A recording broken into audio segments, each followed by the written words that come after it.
Yeah, welcome to this talk. Welcome, Jenny van Doorn. It's a great pleasure to have you here. Thanks for taking the time in advance. So Jenny is a professor in services marketing at the University of Groningen. I don't dare to pronounce it in Dutch. So Jenny has a great expertise in several areas. She's well known for her very impactful work on customer engagement and how customers behave. Another area of expertise is in sustainability and food waste. So for instance, she does research on, or did research on how sustainability claims impact new product introductions. And this is probably the closest link then also to the IBT, right? She has, since a couple of years, 5 or 6 years, a great deal of research on service technology and robots, right? And I think most of us know, for instance, her seminal work with Martin Mende on humanoid robots and service experiences and how these robots can lead to compensatory consumer responses, right? Such as purchasing status goods or seeking social affiliations, right? So great pleasure to have you here. I look forward to your talk and the discussion. We have approximately 90 minutes, including the discussion, and I look forward to learning more about your research, Jenny. Thank you for the nice introduction, Emmanuel, and I'm very happy to be here. I will share my screen. Where is it? It worked. Great. Perfect. So do today is not only talk a bit about my research on robots, but I also want to share with you how I stumbled in there. So I think many people think that we academics really plan our careers and have all these intentions to, you know, oh, well, in 10 years, I want to be there and I want to work on that research stream. And maybe for some people it works, but I have to say for me, it does not really work. Maybe, you know, in hindsight, when you look at your CV, you can maybe construe a story, but this robot thing is something that I really, I don't want to say ended up in accidentally, because there's always, I mean, a way you get into things, but that started off as a kind of a hobby, and then grew out to something, that is now much bigger, and that also motivates me a lot to continue my my research. So, research line actually started in Oklahoma, of all places. We had a thought leader conference of the Journal of Service Research, and what they basically did is they locked us up in a room there and made us think about, you know, what is the future of service, or what are the big changes that are going to happen in the next decades. So we really try to think about, you know, what will services feel like, what will being served feel like in 2040, 2050. And came up with robots. So back then there were already some companies investing in robots. But to be perfectly honest with you, we're talking about, I think it was 2015, 2016. So there was not as much going on as here. I mean, now even in Groningen, there is a sushi restaurant that has a Bella bot. So, you know, much has happened since those years, but it was coming. And it was coming not only in terms of embodied robots that have like a human form, but you also saw more avatars being put in place. So there was an airport in the UK that had an avatar to repeat all this, you know, please make sure your liquids are taken from your bags and blah, blah, blah, all these instructions. And you also had delivery robots coming up a bit. And over the years, I mean, we started this table at a certain point, and over the years, you saw like more robots coming. And what you also saw is that when it comes to surgical robots and production robots, of course, the development was already a lot further ahead, 2016, than it was for like a Pepper or a Now robot that is really embodied and really talks to you. Now, you see robots more and more. For instance, the left picture, it's a very nice one with the Pepper and the 2 people that has actually been made at a police station here near Groningen. So what the National Police here in the Netherlands does is they experiment with a robot for taking on minor offenses, for instance, like bicycle theft. You can do it also online, but you know, some people prefer to really physically go into this office, and because people are, or policemen are too busy to take on reports of bicycle thefts. I mean, bicycle theft also happens quite often here with all these bikes around. This is a good solution to, to still give people the feeling, you know, you can report this and we're doing something with it. In the middle, has anybody flown through Frankfurt recently? Well, apparently there is a robot. It's just a head, basically. She's called Frenny, and she can talk 44 languages and is showing people around or giving people directions, which I think is very cool. It's a different robot than the Pepper. It's called Furhat.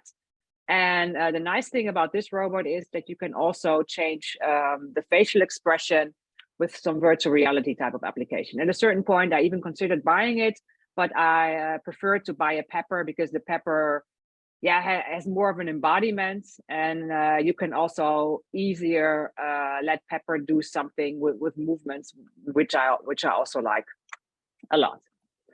To be honest, I'm now venturing more and more into healthcare when it comes to robotics. So we started off in hospitality, restaurant sector, but when I looked for applications around me, I found more in healthcare. And what I also see is that in healthcare, because of the personnel shortage, organizations are more than willing to work with you. I was also very surprised. I didn't see that coming. I thought that people would be very reluctant to, allow external people to do stuff with robots in their premises. But they're actually pretty desperate because they're all working double shifts now, and they're really looking for something that can make their life easier. And I even managed to do research in care institutions during COVID, which I found also pretty surprising, actually. So what you have in healthcare is like really embodied robots that can move, are a bit in development. So in the middle, you see an elderly lady with a robot that's called Tammy. It has a screen. It doesn't have arms and legs, so it's not so nice as a Pepper, of course, but still you can communicate with the robot. And this is a group actually of people with dementia. And I did twice now a visit to such a group. I mean, I'm not allowed to do research there because you need medical ethical improvement, but I just, put a robot there and watched, and these people really respond very, very well to the robot. So it was really touching to see that. Then on the right top with the young guy raising his arms, that is Zora. That's a robot that helps the elder, or that helps with doing exercise classes for the elderly. And that is actually a robot that is also used around here. And then you have also robots that are a bit less elaborate. For instance, the flower pot you see is Tessa. That is basically a sort of smart speaker. And what it is used for is to structure the days of people that have beginning dementia. So what the family can do is the family can send a message to Tessa, and then Tessa is saying, good morning, it's going to be good weather today. Please remember that you have a doctor's appointment at 9, and your son will pick you up at 8:30 to go there. So please be ready. So along those lines. Another robot that is already used quite long is the Paro, the seagull robot. But yeah, to be honest, more of a pet, right? Without the downsides of pets. So I'm always a bit reluctant. Yeah, it is a robot, but basically, if they could put a cat in there that doesn't need food and that doesn't have the downsides of cats, as in you need to clean it out, then they probably also would put a cat there. Jenny, maybe just on that note, I don't want to go too much in definitional issues, but I do wonder, right, what that robot is to you. Also, having seen the example in the middle on the slide before, and right, so which didn't have, I think, a proper embodiment. So, what is a robot to you? Is it just does it need a high level of autonomy? I assume this is at the core. Does it need some sort of interaction possibilities with people? What is a robot to you? Well, to me, a robot, thank you for introducing my next slide. To me, a robot is a physical artificial intelligence. So it is AI in an embodiment that can also conduct physical tasks. And how you define artificial intelligence, I think you can write a whole book about it. I now put in a definition: highly capable and complex technology that aims to simulate human intelligence. That's maybe a bit lazy, because you basically say it's a human intelligence, but then artificial. For me, I think 2 points are important. Point number one is autonomy. So there needs to be an autonomous element that technology can do. And the second thing is the ability to react to the environment and to learn. Because if autonomy is the only thing that you use to define it, then your toaster, where the bread flips out autonomous, would also be artificial intelligence, right? But I mean, I don't see my toaster as artificial intelligence. So I think there needs to be a level beyond that. And that, to me, is reacting to the environment, adapting to it, and then learning. Yeah. Okay. Yeah. How do you guys see that? I guess, well, I don't do research specifically on robots, but I would have argued that a toaster is an automated product. It has an automated, function basically, but it doesn't act autonomously in that it reacts to the environment. It completes a rather complex task on its own. It has some sort of, it does its own thinking, right? Besides pre-programmed steps, basically. Exactly. Yeah, okay. And that, I think, is also what a robot can do. So what a pepper can really do is that you talk to it and it reacts to what you say. And I think that's what you want. And to me, the physical embodiment, so there's something standing there, is really important, because there's research showing that people react differently to something that has a physical body and that doesn't. So people form more personal bonds. They interact longer with them. This is all research from the robotics area. And yeah, when it comes to healthcare, that I shared that I do a lot of work in these days, it's also very important, because what research also finds is that people comply more with a physical robot because there is something. And it's actually interesting that you mentioned this. What's the difference? So I remember when COVID was starting, I had a call with a large hospital here, and they were interested in putting robots in the line of people to distinguish people who should go in the COVID line from people who should not go into the COVID line. And there was a lot of pressure and time pressure, and they really needed to come up with something quickly.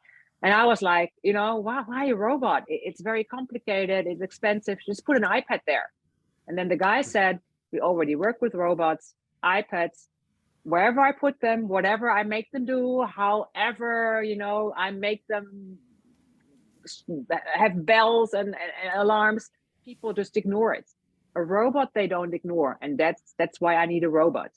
Well, in the end, it didn't happen. I think he just decided to hire some more people. I mean, restaurants were closing, so all the students here that were serving in restaurants had no job anyway. Yeah, that's why I think a robot is different, and that's why I also think that this physical embodiment is important. Jenny, quick follow-up. Sure. I'm not sure if we're coming back to this later at some point, but here in the healthcare example, I'm wondering, thinking about your work, Stefano's work, other people's work, how people think about the replacement element here. So there's this excitement, probably the novelty. It's fun that there's something new in the elderly home. But how do they think about the human replacement aspect? Are they super critical about it, or is it mainly positive? So could you share a little bit about the replacement and how particularly the elderly in your experience have experienced that? In healthcare, for the personnel, it's basically not an issue. I was surprised myself, but the situation is so difficult that basically, every set of extra hands is welcome. And if that extra set of hands is from a robot, it's fine as well. Wow. The elderly, it's a different story. So what I saw is, it depends a bit on what the robot can do. So we, for the moment, I will share that also at the end of my talk, we did more some entertainment options like quizzes to keep the memory activated and things like that. And then, you know, some elderly say, oh, this is really cool, this is something different. And other elderly say, you know, this thing doesn't offer more than my phone or my TV. So more critical. More critical. Yeah. But if we talk about people with dementia, all criticism is gone. They just really like to see this, to interact with it, because they don't have the other options anymore. So they do not have their iPads anymore. They do not have their phones because they don't manage to handle it anymore. So I think they're a robot that you can just interact with in an ideal world, and with another human being is really something that adds a lot of value to them. But all the elderly and also all the personnel, a robot is not going to replace personnel. It's an additional thing. Great, thanks. And the personnel, I think in particular, when I went to this dementia group, you know, what the lady wants from the robot is 10 minutes of peace where she can finish her coffee. That's all.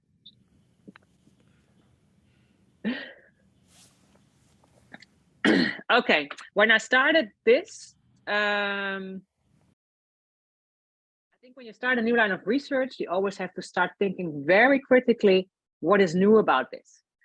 And the best thing you can do is you go to your most critical colleague. Okay, that's Peter Verhoef. I'm sure many of you know his work. And you ask him, you know, what do you think about this? Peter said, you know, robot, yeah, my kids play with them, that's nice. But I'm not sure that's an issue in services. First, I've seen robots that much, except for the rooms of my kids. And second, you know, we have all this technology and we have all these papers on self-service technology and automation. You know, a robot is basically some technology and not more than that. So, you know, I don't think it's a big thing, and I'm not sure you need to do this. You nevertheless kept going. Well, this is really motivating because it really forces you to think, you know, what's new about this. So we had this feeling, you know, there is something different, there is something new. And I can also tell you, if you see a robot, you also sense that. But what is it precisely? Has any of you encountered an embodied robot? Yeah?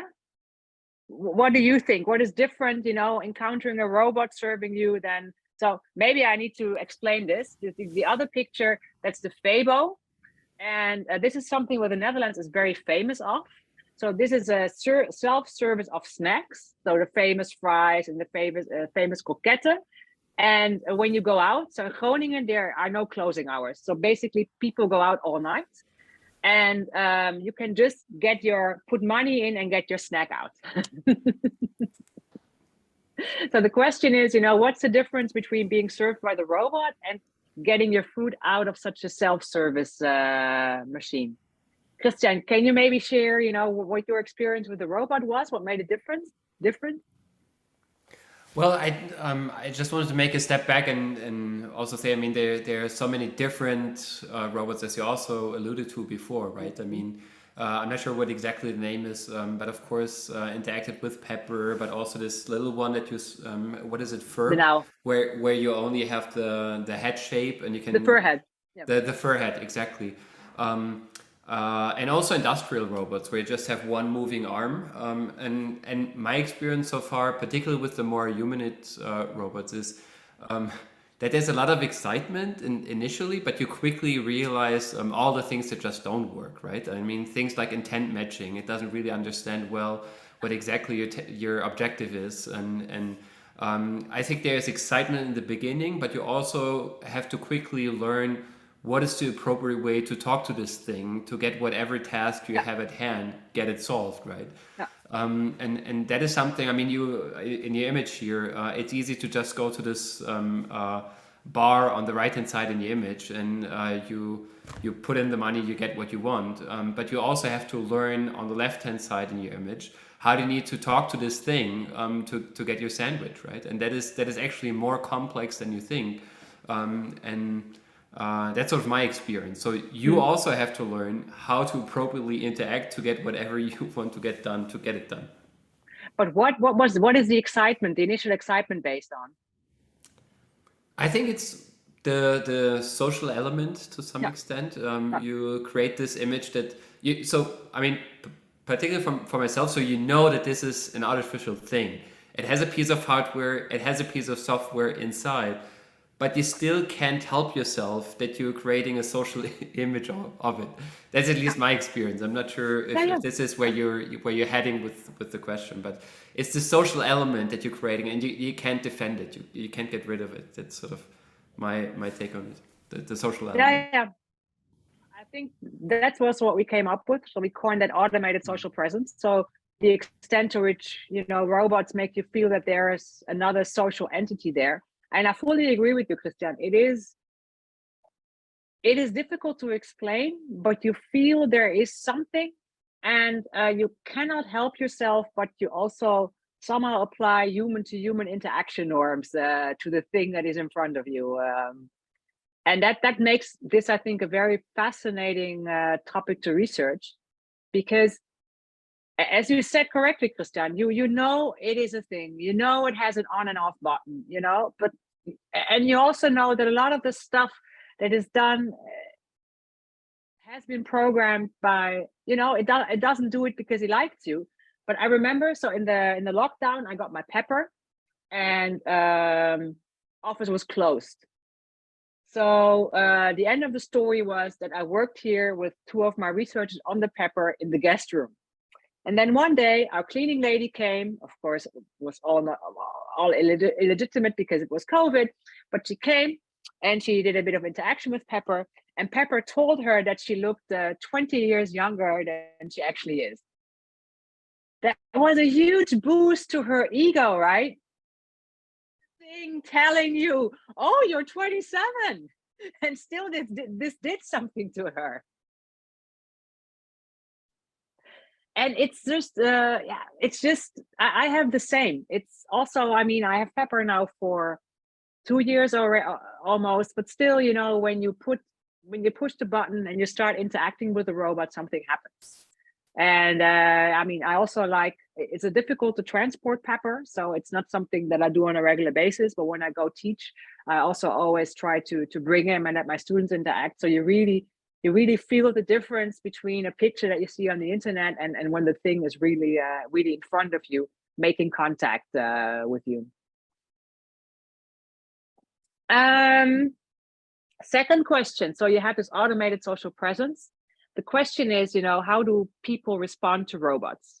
And when you look into the literature, there are actually two ways of thinking. And I still do not know which one is the right one. So I think it very much depends on the circumstances and what you're looking at. So this one strand of thinking says, if a robot is more human-like and more made like a human, we humans can easier bond with the robot, and it's more accepted. And that is also actually what is motivating many people in the robotics industry to make robots as human-like as possible. For instance, you also have this Sophia, that's this very human-like looking robot but without hair. And I think she even became an artist recently and sells paintings. So this is the one stream of thinking. The other stream of thinking says, based on this uncanny valley, I'm not even sure you can call it a theory, but the effect that the more robots look like us, the more creepy we find it, because they remind us of dead people, sick people, other species that are planning to take over the world, other species that we should not mingle with because it can completely destroy our human line, whatever. So these are the two strands of thinking. And in the research that you alluded to in the beginning, Emmanuel, that we published 2019 in Journal of Marketing Research, we found evidence actually only for the second. So people didn't like humanoid robots serving in restaurants, and it triggered negative feelings, and people started eating more, ordering more food, ordering more calories. We found that there are some ways to mitigate that. So if people had, if the robot was more mechanized, so it didn't have a name, then people reacted less negatively. And what else did we do? Oh yes, and when people were with other humans, well, other humans sounds a bit weird, but when people were served in a group, then it also had a less negative effect, because people could find the social affiliation with fellow humans, let's say. So building on that paper, I was thinking, this is all very negative, and there were also some other papers coming out, basically finding the same negative effect. So my colleague Gabi Oudekerke-Schreuder from Maastricht, together with Martina Kaitsch, had also this very nice paper about a robot in elderly care. It's not published in a marketing journal, but in a robotics journal, I think. And they also found that the elderly found the robot less warm and less competent than the human caregiver, and reacted negatively to it. And that really made me thinking, because I mean, telling a negative story all the time, I don't know. First, I don't like it, and second, the negative story becomes really still at a certain point. So I started thinking, what are areas where a robot can maybe be perceived positive? And we came up with embarrassing situations. And this is a paper that we recently published in a Journal of Academy of Marketing Science, together with my PhD student, Jana Holthauer. It's her first paper, so I'm really a very proud supervisor that she managed to get that into a good journal already. And what we basically find is that when a situation is embarrassing, people actually prefer the automated social presence to the human social presence, because they feel less embarrassed in front of the robot. And Jana did some really nice experiments. This is an experiment where you see the picture that has been really done in our lab with the pepper. And she had a very nice choice of embarrassing versus non-embarrassing medical products. She went to the drugstore here, and she went all out with, I think, tests against STD, chlamydia, I think also some lubricants. So I don't know what she has in her office still left of that, but whole shopping tour. And we basically made people go in there and pick up either an embarrassing or an unembarrassing product, not embarrassing product. And what you saw that for the embarrassing products, people really, really prefer to go to the robot and not to the person. We also did a study for the experimental people among you that may also be interesting. We did a study on the internet where we confronted people with different stimuli, and then they could click on whether they want to click through and know more or not. And this is a very interesting way to do research. You can do it with Google, you can do it with Facebook, because it is something that brings your research a bit into the field context. And there we also saw that a robot was more effective at generating clicks when it was an embarrassing health-related service. Does anybody of you have experience with this type of research? How did it work for you? I've done that to Christian and myself, for instance. And did it work flawless for you? Yeah, I mean, we were also in the paper that Emmanuel and I wrote together. That was, I personally think it's so easy. You have huge samples. I think we had like 60,000 people in the test set in our JMR paper. Also now with some of the people, I don't see Fotis here in our group. But we also have another doctoral student who is doing experiments with YouTube videos where we have different kinds of voices. Okay. And then we test click-through rates, varying the voice. So I think you're totally on spot. I think that's an area in terms of just the implementation of experiments, testing things at scale. I think personally we don't see enough in the field, and it's so easy to do. I mean, it's a little bit more complicated, of course, than running a simple Qualtrics experiment. But I think we should do much more. Maybe room here for doing something at ACR or I don't know, something to to share with the field, either at EMAC or ACR, to do a session on how to run these experiments large scale in the field. Oh, that's a great idea. And actually, there is a forthcoming, or not forthcoming, but I think already in a certain progress stage research by Johannes Bürgershausen from Rotterdam on these types of field experiments, online field experiments. I'm not sure it's JCR or JMR. Yeah. I will reach out to them because I think it's also very good for our PhD students. But to be honest, we struggled a lot to get this running. Maybe also because it was health and it was embarrassing. So first we got blocked everywhere. We got blocked on Google Ads, then we tried Facebook, and there we also got blocked a few times. So I think in the end, we hired a student assistant. He got it running with my credit card or something. But I think Jana is still blacklisted on all the platforms. So she cannot do these experiments anymore in the near future. But maybe this is something because of the topic that you had, right? I mean, we did this not in a medical context. I mean, we did it with headphones in our paper manual. And other research, we just had it for like a donation task for charity. So it probably depends a little bit on the area to get blacklisted, I guess. But I think just the implementation, like the campaign manager on Meta, I mean, it's so simple. It's not a lot of technical knowledge that is required, to be honest, to set these things up. I mean, you have to manage, of course, different systems and implement a Meta pixel and just handling the data. But I think otherwise it's not that challenging. But it's probably context here with the meta setting that you have. Well, good to hear that for you it worked well, because then it's probably really the context. So that's why I also was curious, because for us it was really it was a really difficult thing to set up. But probably, yes, I mean, embarrassing plus health is probably something that, is maybe not so accepted in those type of companies. Yeah, I have a quick question. Sure. I'm not sure if we're coming back to the let's say the realness of experiments. Do you want to have a chat about this at the end of the session or now?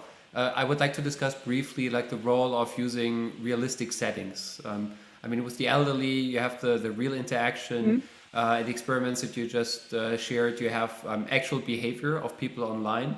But in other papers, they're just videos, right, that people are watching. And I'd like to know a little bit your experience, like real interaction with just watching a video. And you have a lot of these papers, right? I mean, that tell people, imagine you're interacting with a robot. And I think you have a lot of experience right now. It matters, right? Do you have an actual experience with a robot, or are you watching a video? And then a researcher is asking you about your envisioned experience as opposed to the actual experience. So I'm not sure if we'll come back later to this or to discuss it here, but I'd like to know a little bit about your experience, actual versus envisioned experiences that people have. Well, I'm happy to discuss it now, and I fully agree with you. It matters, and actually, it matters a lot. So I see the effects usually getting stronger from online to real human-robot interaction, and actually a lot.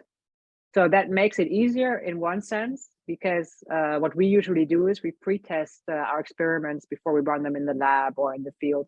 We pre-test them online, and in most of the cases, what works online works also in the field, also with a smaller sample. So that's the upside, because I know that often when people go into the field, the field is a messy business, right? So things can change or things can disappear. With the robot research, my experience is, when you go into the field, even if it's a messy business, the effects can get even stronger. But field experiments with robots is also a very time-consuming and also a very expensive business, and that's the downside, because you need an interaction one-on-one, right? And that makes it difficult to plan in the lab, because you can do not do 8 students per hour, but you have to shift it a bit, and the programming and everything is very, very, very time consuming. So I have a student assistant. We are a full-fledged university, so we also have a science faculty. So what I usually do is I hire a student assistant from the science faculty, and then he's programming the robot. So yes, I think it's really important to have also field evidence.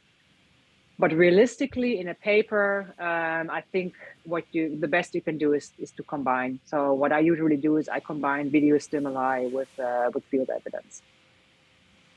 I think in your papers, I mean, it's often like very consistent. I mean, you have the field experimental evidence, and then you have the videos. I think that's great. I totally agree. I think that should be the standard moving forward. I'm interested. I was asking along the lines of whether you see sometimes reversals, and that's the area that would be most concerning for me personally, where you have a paper that is using only video stimuli, and then people envision then that they're interacting with a robot, and then when people would actually replicate this in a real life setting, you might see the opposite effect, right? Because there's this novelty that people have interacting with a robot. And have you had situations that you think are systematic, where you test certain things with video stimuli and they produce completely the opposite effect, so complete reversal when you went to the field? Have you had experiences like this, and what would be something that we would need to learn, anticipating when you go from like testing your stimuli to then go to a fully fledged out field experiment? So far, not really, actually. So I expected it. For instance, when we ran this lab study about the embarrassing products, we gave people the choice to pick up the product with a robot or with a human. And I thought, they all choose the robot because we all want to see the robot, but somehow it didn't happen. So, so far, I didn't really have that yet. But as a reviewer, I also see papers coming by, even with people using pictures of robots. And Right.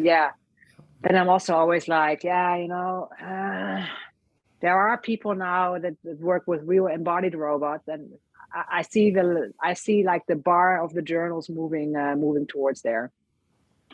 Great, thanks. That was a really cool study, by the way. Thank you. But did you see any reversals in your research, or you didn't work with a? Yeah, absolutely. I mean, even we do a lot of work on chatbots and voice bots, and for sure, if you just present people with a scenario, envision that you're interacting with a chatbot, people are much more negative and say, no, I really don't like this. I want to have a human service employee. But if you design a chatbot well, like what people in industry would do, you think about the conversational logic, you think about the personality of the chatbot, you think about every single piece, from the visual appearance to delays to the kind of tonality that it's using. That will determine how people experience it, and much more positively than what you would find if you do envision you're interacting with a chatbot kind of scenario description, as opposed to they have the actual experience. So with chatbots and voice bots, completely opposite. So many of the things, and we from the get-go started using actual chatbots, actual voice bots. But I was reviewing a few papers just having these descriptions, and I was using our own stimuli and just tested it with a small prolific sample, and I found completely the opposite. And I'm currently thinking about writing something up from the actual versus envisioned experience stuff that we had with chatbots. So my experience is, yes, it produces reversals, and much more negative if you have scenarios as opposed to real interaction. And I think some of it might be because of the novelty aspect, and it's something that's a new technology if you talk, for example, to a voice bot or a chatbot. But in our case, yes, reversals, pretty strong reversals, actually. Wow. Well, but I think the difference between robots and chatbots is that people don't have so many expectations yet around the robot. And I think when you ask people about chatbots, what do they think back of? The worst experience they had when they once were chatting with a chatbot. And I think with robots, you don't find it yet because not many people have already experienced a real robot interaction. Yeah, good point. Yeah. But that is a good point moving forward, because that could also become an issue when robots become more commonplace, right? Mm-hmm. Yeah. Cool. Thanks for sharing, Jenny. Thank you for sharing. I find this super interesting. because this is also something that really, that I'm really always thinking about, how much field do you need and how much can you do with video stimuli without, without that you still can be confident in the effects you find. Let me put it that way. So what currently actually drives me around is very much in line with the question that I had at the beginning, are robots replacing us? I don't think so. So I think what is going to happen is that, and not only I think that, but also people much smarter than me who are working in this field already for a long time say the same, that it will be about the collaboration between us humans and robots, or more general AI. And what you see is that people say, okay, probably a third of current full-time occupations will somehow be augmented services, and that doesn't need to be, humans and robots, but machines in general. And we will all have to be able to learn to deal with the robot. And what is interesting there is that then also the service employee or the frontline worker, or however you want to call it, comes into the picture, right? And I think we have to go a lot further than just investigate, what happens if a robot replaces a human, and think into, what happens if a robot co-serves with the human, and what are different ways in which the two parties can strengthen each other, or maybe the opposite, make each other miserable or look bad in front of the customer. And that is something that I want to research in the upcoming years, because I think this is the more realistic perspective. And I think we also need to incorporate the employees there. So I'm currently also working with people from the organizational behavior domain. It's at the beginning still. I'm also working on a joint project with Stefano, a more conceptual piece, where we also have some co-authors from the organizational domain. Really thinking, what would we need to research to, somehow shape this future in a good way, where robots and humans basically co-work to serve a customer. And there are lots of things you can do. I'm starting now with this, but maybe ask me in 2 years, and maybe then I'm, doing again something completely else. There are basically two different forms of how the human collaboration can take place. So on one hand, you can really visibly have a human and a robot serving together, co-located in one space where you see them next to each other. For instance, you have this Moxie assistant. It's not a Pepper robot, but a different type. And that's basically a nurse's aide that fetches stuff for the nurse, so she doesn't have to leave the patient. Also, the robot Zora that I use for physical exercises is working together with the person that usually does these exercises. However, you have also situations where the robot serves partly on its own. And these are situations that are actually very relevant in the healthcare domain. So I don't know how it is in your country, but here in the Netherlands, we all have to live longer at home, because it's better for us, they say, and they also really cut on the elderly care facilities. And so assisted living, that you live independently, even if you're not 100% fit anymore, that is the form that people envision for us to live in the future. And in assisted living environments, people are very much looking into technology, and their robots, people have a big hope that is a big way in which you can let people live longer on their own or independently.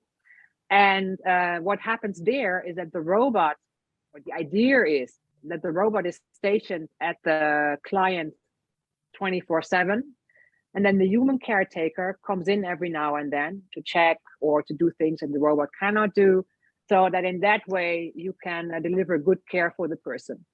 With embodied robots, I think there are some pilots in the Netherlands. What happens already on a larger scale is what I showed you at the beginning, this flower pot robot, this smart speaker that is stationed at clients' houses. That's something that's already happening. So the next step, embodied robots, is where organizations are now running pilots at. I want to present shortly research on both sides.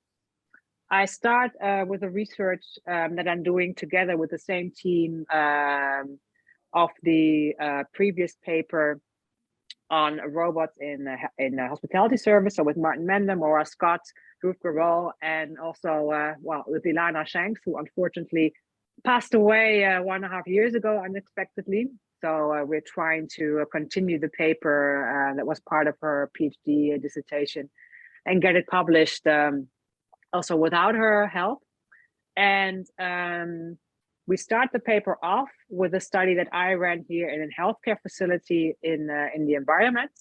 And that is the Zora robot that I already showed you in the beginning, that was assisting in weekly physical exercise classes. And 1 week I went there and the physical exercise class was conducted as usual, so with the humans. And 1 week it was done by the robotic team of a human and a robot. And the elderly didn't really like the addition of the robot to the team. As you can see, it's a very small sample. Unfortunately, I also lost one participant literally because she died between the two waves of the survey. That can happen when you do research in elderly care. But the effects are nonetheless very significant. They don't like their physical exercise classes to be partly taken over by a robot. What we then did is that we also looked into, can you shape these attitudes depending on who is the leader in the team? And that is a study that Ilana did in New York with a real robot. Is there a picture? I don't see. Wait a sec. I think I have to put you away a bit. You mean a picture of the scenario they used, of the experiment? Exactly. Yes, So there it's is there, on the right? right-hand side. It's a that's a real robot that you can rent in New York. Actually, it is a real robot. So when you go here to the sciences faculty and you say this is a real robot, they look at you a bit weird because it's basically a robot that is run by, or that is that an actor is playing with. So it's a sort of puppet is maybe a big word, but you understand what I mean. So a real roboticist doesn't qualify this as a real robot. But the cool thing about this is it's very flexible because it's basically an actor, doing some movements, and the robot immediately does what the actor says because the actor has all these cables on it. And what is nice about it, it is human sized, right? Because for CB people, you always want to vary, you only want to vary on one thing, right? And in this case, also the size of the robot is the same. While the pepper is around 120 and the now is 60 centimeters. So it's super, super small. And what we did is we invited people in the lab and we let them have a real life in-person nutritional counseling session. And in one condition, we said the human is leading the team. And in one condition, we said the robot is leading the team and the human is the nurse, let's say. And the people were very, very much, again, or didn't like to be the robot-led team. So they had lower behavioral intentions to listen to their advice. They had higher anxiety, and they also perceived the robot or the team to have less power. So it's not only that people dislike a human-robot team, but you also have to be very careful with positioning the robot as a leader, which is, again, very interesting for people from the organizational domain to know, because in their line of research, they're now also thinking, we have these human machine terms popping up in organizations. How do we organize that? And how do we make sure that they work together in a good way? Jenny, just a quick question on the, so I wonder what exactly participants were told in that scenario with respect to the role of the robot, because you could easily envision either there's a strong active component, like the robot is deciding, for example, for the actual treatment based on your, I don't know, medical condition and making an active proposal for, I don't know, changing your nutrition. Or the robot is just here to help me as a human doctor, that I don't forget anything. The robot is just listening and analyzing in the background everything that you're saying. So it's this collaboration that I'm in the lead as a human doctor, but the robot is having more as a I don't know, as a companion role, that I don't forget anything as a human doctor. So what, and I could envision that this changes what exactly is the nature of the effect. So is it more negative, or is it enhancing in a way the human doctor? So what exactly were the participants told with respect to the role of the robot? And did you test different ways of how the robot, I don't know, performs different roles? Less active and more as a passive help for the human doctor? Well, the assistant role, it was really like the robot is my assistant, and then the human did most of the talking, and in the robot is in the lead role, the robot did most of the talking and presented the human as an assistant. But what we did do is, it's not on my slides, but at a certain point, we also, oh yeah, here, it is in my slides. We had also a study where we really stressed the robot's performance. So when we said, not only, or we introduced the robot as, the robot is super clever and can read, I think, 100 academic papers in a heartbeat, and can use the information, this type of manipulation. And there we found that attenuates the negative effects.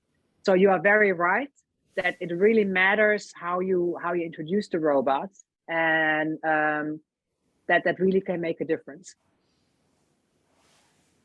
Great, thanks. What I'm currently working on, and this is work very, very much in progress, is what happens when the robot serves on its own. However, there is always a human being behind it. And we depart from a established and therefore also a bit old theory, the elaboration likelihood model. And what we already know is that if you want people to be persuaded by your communication, the credibility of the source is very important. And if the source is more credible, then persuasion in the elderly care or healthcare domain, it's like, do your exercises, take your medicine. It's a good moment to get up now. People are easier persuaded if the source is credible. And that's why we thought, if you let the robot act explicitly on the behalf of a human, so, it's not the robot tells you get up and do your exercises, but the robot says, according to the nurse that you also know, it is a good idea that you now get up and do your exercises, that then the advice to do something comes from a more credible source and can perhaps be more convincing. And a recent study, that's really something we did this summer, and we did the second session at the beginning of September, actually. So we had Pepper program with 4 entertainment options. This sounds, I say now very easily, but this took my guy Koen weeks to have that programmed. So we had exercising to music, listen to a story, play a game, and sing a song. And the important thing is that you also have to really adapt the robot to, the region, and also, the way these people think and what they relate to.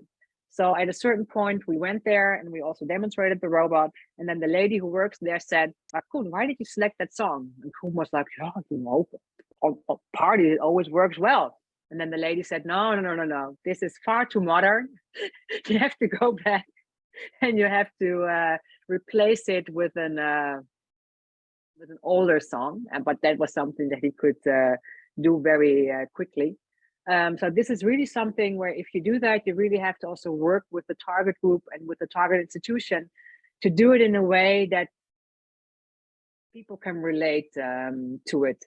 And also when we started programming this exercising to music, Koen had very high ideas about, what people can do. And then I was also like, Koen, you have to make sure some people can still stand, but there are also people that, you know, do exercises sitting. So you have to make sure that it's working for all the target groups. So we were very fortunate that we got a separate room in an elderly care institution, and we had participants. They were led in by the nurse individually, and they were seated in front of the robot. And another thing that I learned from a company that actually programs robot and rents it out to companies is that it's always good to give people a choice. And the best thing is restrict it to 2 choices. So when they sell their robots, they always work with a menu where you have 2, at most 3 choices, because it makes the communication between the human and the robot much easier. So we had 2 rounds where people could make choices, and it was always exercise A or option A versus option B, option C versus option D. It was randomized over all participants. And it was always the case that one option was advised by the robot itself, and the other option was advised on behalf of the nurse. And we counterbalanced all this stuff. So we had, I think, 24 or something different combinations, which also gave Koen a few headaches of how to pull it off in practice. Poor guy. How are we in time? The video I can show it in a few minutes, but I'm not sure that you get the audio. So, sorry. Can you hear the audio? No. You probably have to reshare with audio enabled. How does it work? You have to stop sharing, and then when you start sharing in Zoom, there's a button in the lower left. I think it says share audio. Share sound. Yes. Share sound.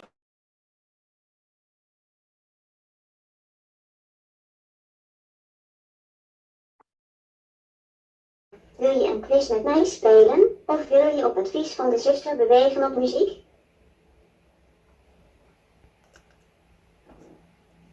Leuk, we gaan bewegen op muziek. Let op, zijn jullie er klaar voor? Daar gaan we. Oh, schouders, knie en teen, knie en teen. Oh, schouders, knie en teen, knie en teen.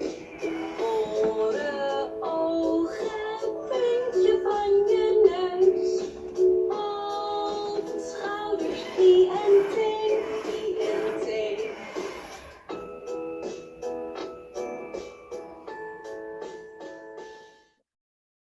So that was one of the exercises, or one of the options. You get the idea. So what you want to do is you really want that's something where people in these organizations often don't have time for, the activating of the people. And that is precisely what we want to do here. And we found, so 19 respondents. When you are redrawing a paper, you say the sample is much too small, blah, blah, blah, blah.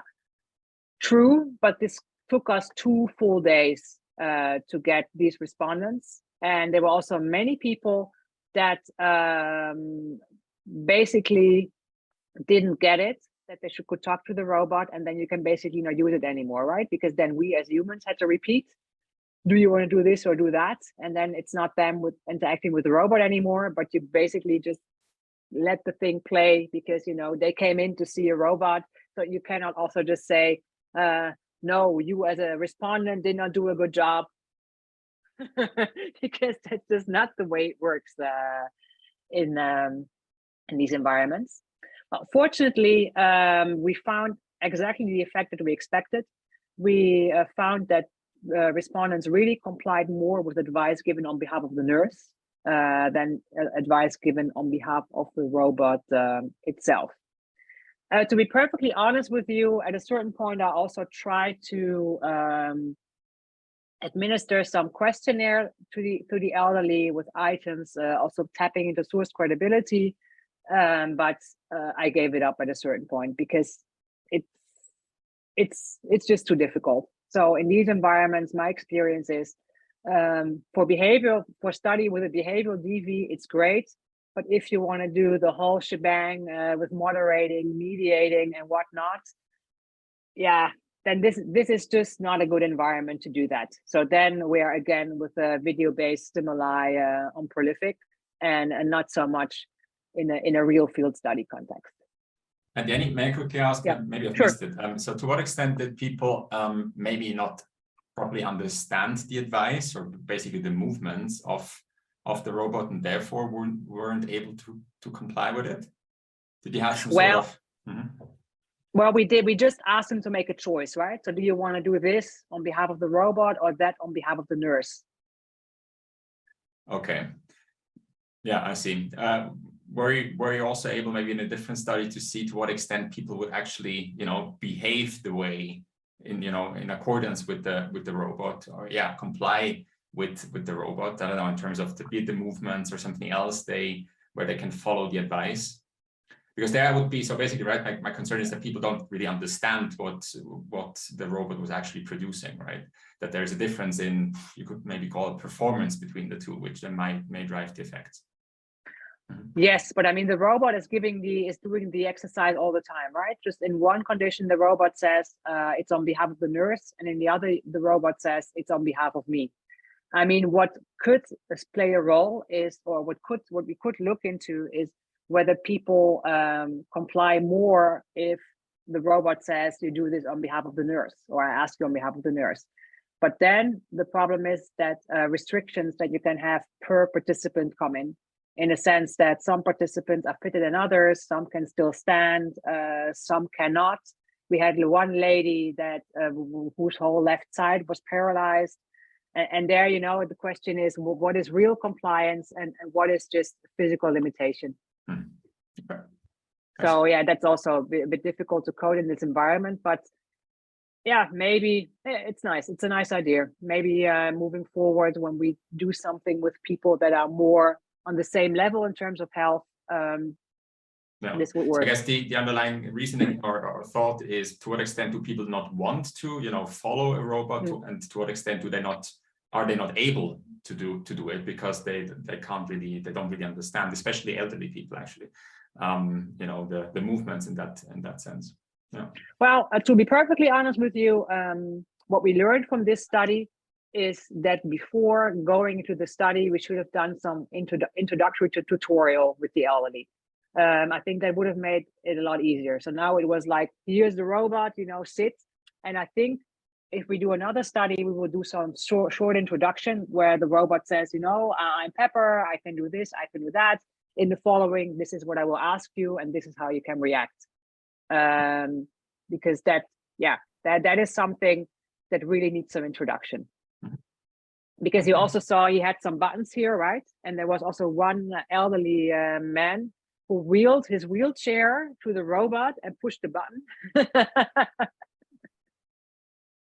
Which was really, really like cool. And I mean, the wheelchair was super quick, and then you're really like, oh, please don't knock over the robot. But he was also very precise. So these are also things that in hindsight, we should have probably explained before running the study. Yeah, but this is also stuff you learn while doing this. Right. Yeah. Cool, thank you. And we had another field study that we ran already a year ago. So at a certain point, we had COVID and our lab was closed. Bummer, right? So we couldn't do any research anymore. So we started looking at, okay, what can we do?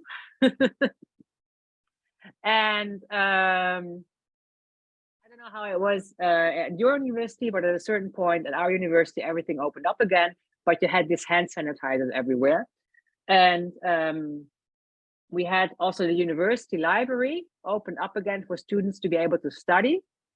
And there was this guy, his job was basically yelling at students the whole day to tell them that they had to sanitize their hands, that they had to register to be able to study, and he had to check their reservation for a study place.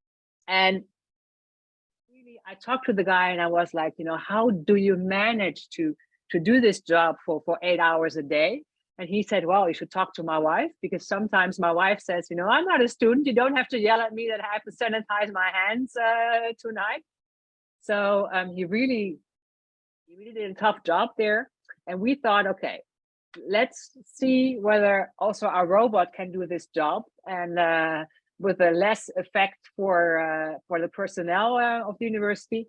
However, I have to say we did this not at the university library, but at our own building, and that was a bit more quiet, with the advantage that students entered individually. So you could do this study, or we just basically targeted students that came in individually. So you could basically exclude any social effects. And we alternated between different days. And then one day we had the robot say, "Welcome. I ask you to please disinfect your hands here before entering the building. I appreciate your cooperation." And then on other days, we had the robot say, "The staff of the university asks you to please disinfect your hands here before entering the building." And we did this really for some weeks before the summer holidays hit. And what we usually did is we went there in the morning for a few hours, because that was when people entered the building, actually. And well, we found again what we hoped for. We found that the robot was more successful in making students sanitize their hands when it phrased the request as on behalf of the staff than on behalf of the robot itself. And it got less ignored. I mean, 63% to 80%, that may seem not so much. I can tell you if it so we also did another study for another paper where we also put a human there. That's even more effective. But then, you have to think about the trade-off between, do we have somebody that we can put there? Do we really want to burn out one of our people to yell at the students the whole day? And I think the lift from 66 to 80, that's already pretty nice, let's say. We also run an online study where we look at the role of source credibility, and that we do again video-based. And we filmed, or we shot a video with the robot where with a scenario that you should imagine you're currently recovering from a surgery and temporarily staying in physical rehab. And today you have the option to do some physical exercises, and then either I ask you to do some physical exercises with me, or the staff asks you to do some physical exercises with me, and I or the staff appreciate your cooperation. And we find the same effect of the way the message is framed on whether people comply or not. And we find a full mediation via source credibility.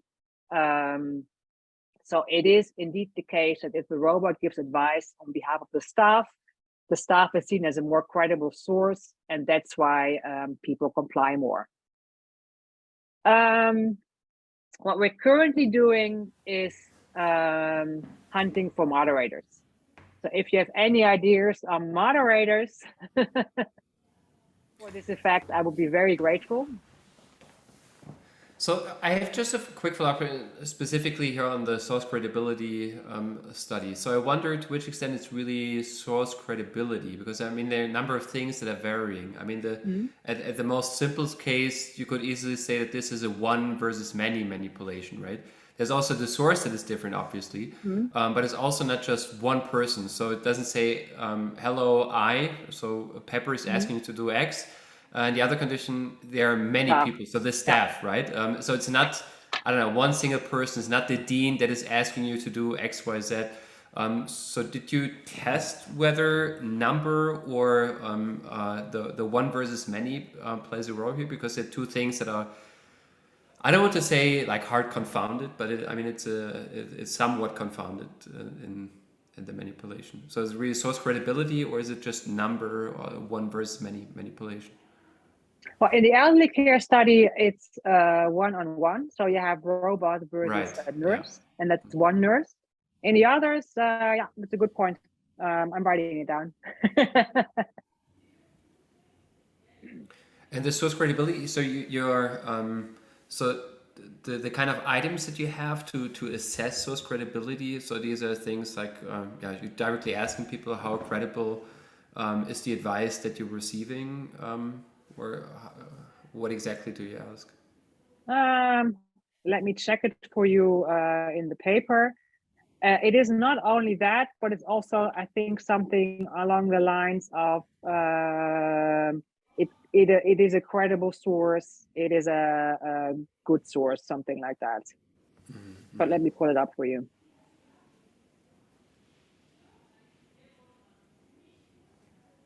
No, it's We were fine. also actually struggling a bit with the mediator. But this is the one that somehow we found most convincing, appropriate.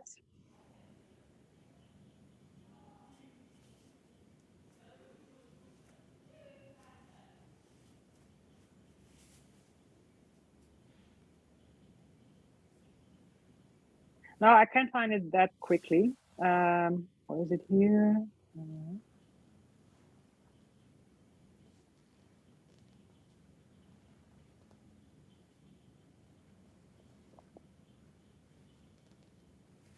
I can share the items with you later. I don't manage to find them that quickly, but it was really along the lines of a good source, a credible source, these type of things. Yeah.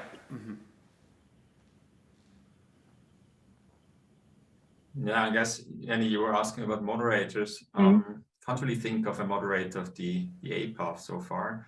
You could do at least two things. One is do the mediation through moderation thing, right? You directly manipulate source credibility. And the other thing is, I guess, to look at the BPAF, and I'm sure you will find at least certain context where credibility is not that important, right? So at least I think you would find a context where you find an attenuation of the BPAF, of the effect on the BPAF. Whether you find a flip, I'm not sure, probably just attenuation, maybe a null effect.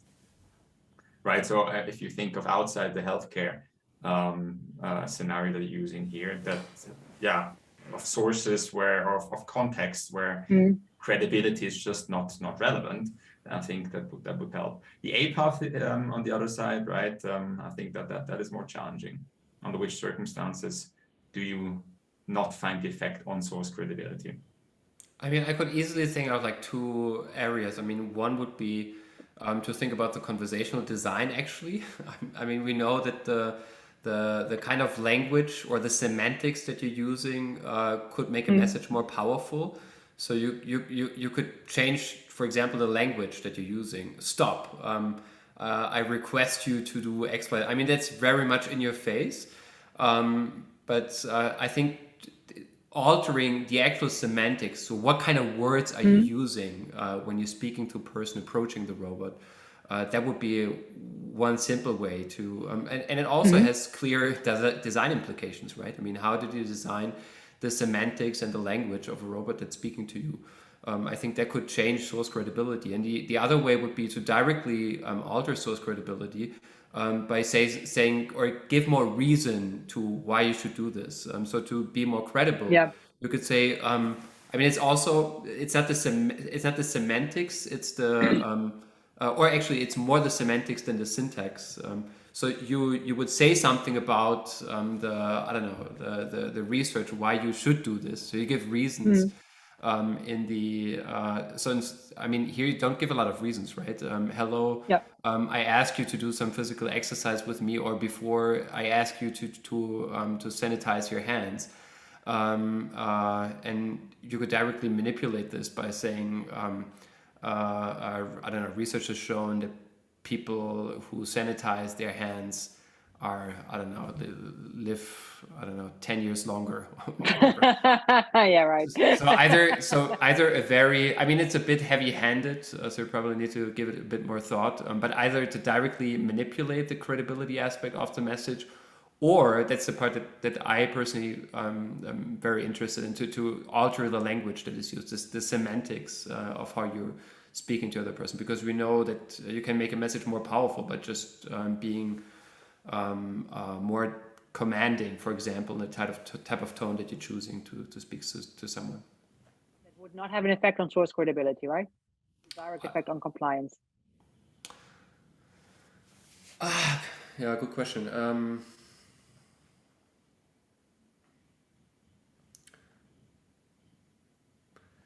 I mean, I would expect still an effect also on source credibility because there's often, I would expect something like a halo effect. So if you have a bit more demanding, I mean, think about Obama, think about Trump. I mean, I mean, Trump more than Obama, because Obama knows what he's or was typically knowing what he's talking about.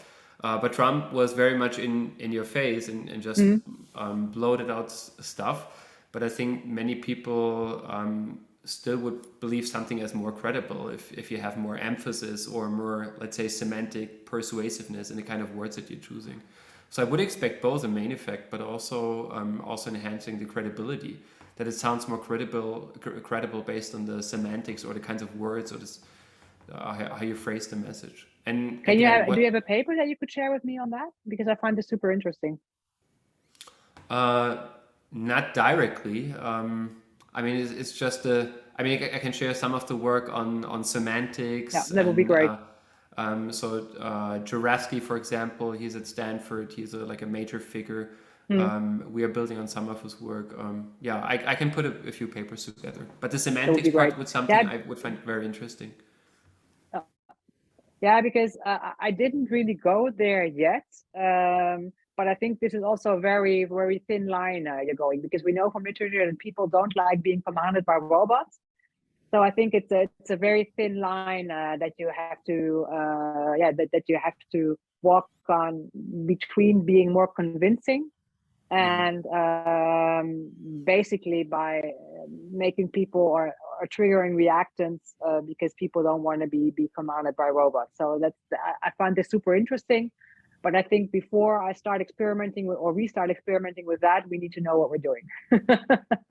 Yeah, and I just can tell you from the chatbot and voice bot area, it does require a bit of pre-testing, right? I mean, yeah, it's not you change the visual and it has a super powerful, strong effect. It's typically a bit more subtle, and it will require a bit of pre-testing, of course. Yeah, it is a subtle effect, but in the end, I mean, it's not a subtle effect that costs you a lot of money or makes a lot of difference, right? In that sense.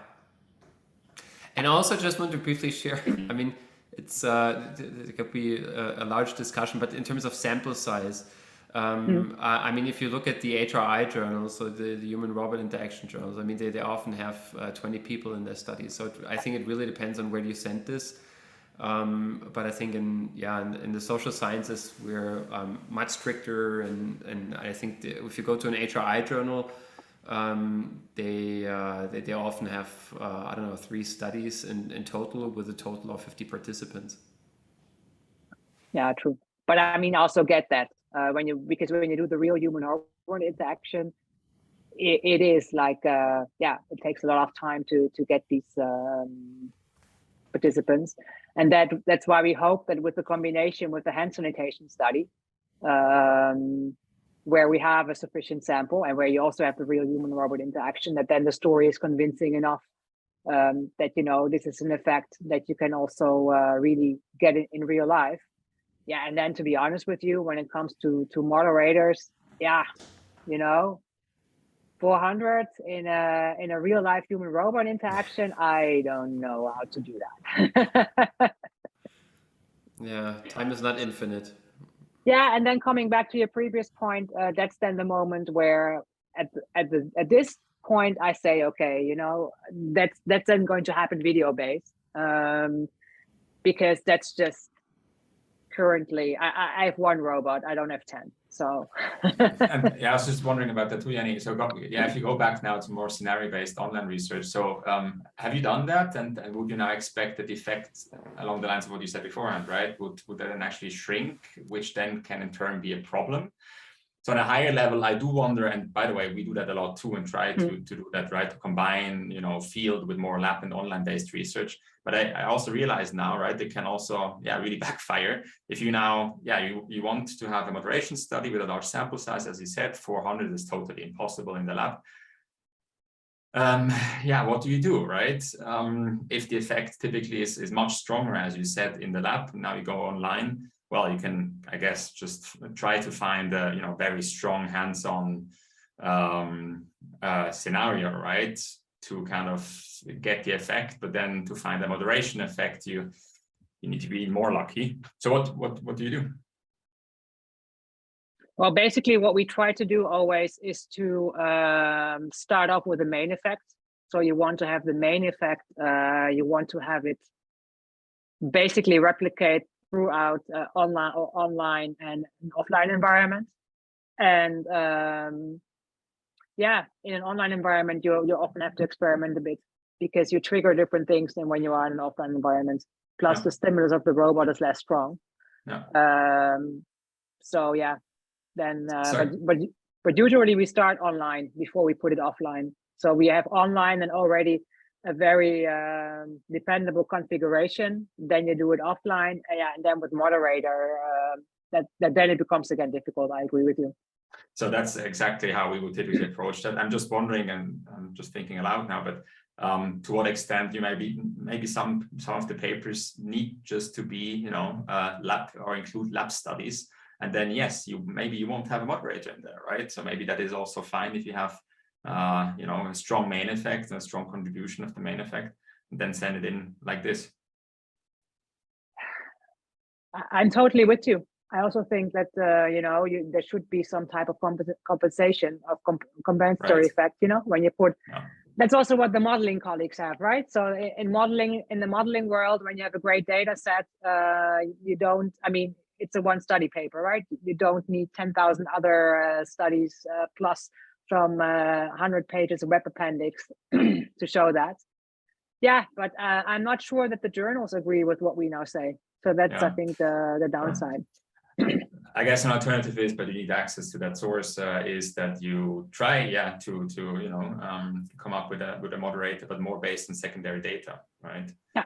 That you add a field study instead of an experiment that shows such a moderation. Yeah, but there's the downside, of course, that you don't have access to robots. I mean, there are no, as far as I know, there are no really secondary databases showing what we want to know, right? How do people react to robots? So yeah, that's also the downside. And if you go to secondary data, you really never really get the mediator out of it, of course, because nobody measures that in real life on a large scale. And you really have to make sure that the moderator is also somehow modeled in a good way by the data, right? Sure. Yeah, it is with the journal requirements, it is not an easy business these days, but I'm sure that also the other people shared the same thing. Yeah, I agree. But PhD students, academia, it's great, and you get to play around with robots. So exactly. Speaking of PhD students, so I'm also looking at the time. So what do you think? How much time would you need to finish off the presentation? Also in terms of Q&A afterwards. I'm more or less finished. So this is my last slide. Okay. So I think what is interesting to look at is also more into the triangle, because we now focus very much still on the consumer perspective. How are employees affected? Do I feel less or more competent? What I also see now by talking to organizations that start using robots is that employees, they do need to anthropomorphize the robot a bit. So what you often see is that employees name their robot colleagues, and that employees try to bond with it, because it's not a transactional relationship, right? You work together, so it's more of an of a real relationship. And what still also really interests me, and where I think we need much more research in, is also the question of robots or AI leadership more in general. So in my studies, I find that people don't like that. But we also have the Ubers, and we also have all these other type of companies where people basically run after the input of a machine, right? You now need to drive there and to pick up that client. That's all generated by an algorithm. So there somehow it works that a machine tells you what to do. And another thing that I'm also working at is synthetic speech. I didn't do semantics, but what we did is we equipped the robot with the capability to speak regional language. And that is also something that is inspired by elderly care, because elderly people go back to their native language, and that can be regional, can also be foreign language. And there the robot has a big advantage. So in the elderly care experiment, I also encountered a Canadian lady that had been living here for 40 years, and she lost Dutch. So she could only communicate in English anymore. And of course, here people speak English, so it was okay. And she was lovely. Everybody loved her. So that also made people make the effort to speak English. But yeah, in a world or in a country where you have more inflow from outside the country, these are all things that could help to make it easier for people when they get older. Okay, that was my rounding off. But I think there's still, like, this is still wide open, and there's a lot to do still. Oh, I agree. Thank you so much, Jenny, sorry, for, these great insights. I loved it also, right, that you touch base on several research projects, really starting off very broadly. Thanks a lot, Jenny. All right, so look forward to seeing you at upcoming conferences. Thanks again for taking your time. Thanks for having me. Have a good day. Thank you, Jenny.